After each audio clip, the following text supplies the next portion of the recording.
nó lên nước cô chứ hay như vậy à còn cái chuyện cách lắm đúng không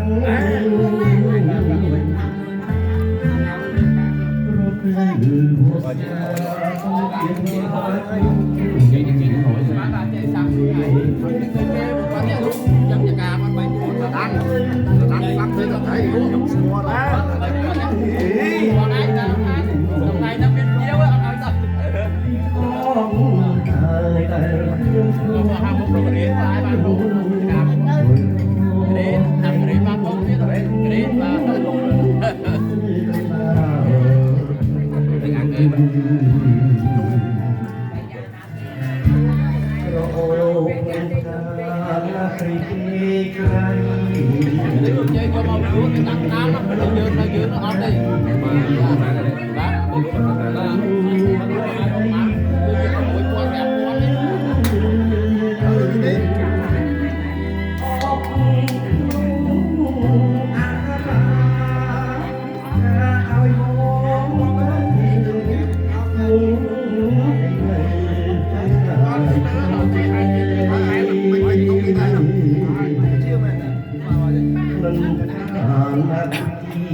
bọn ấy lột ra đây Hãy subscribe cho kênh Ghiền Mì Gõ để không bỏ lỡ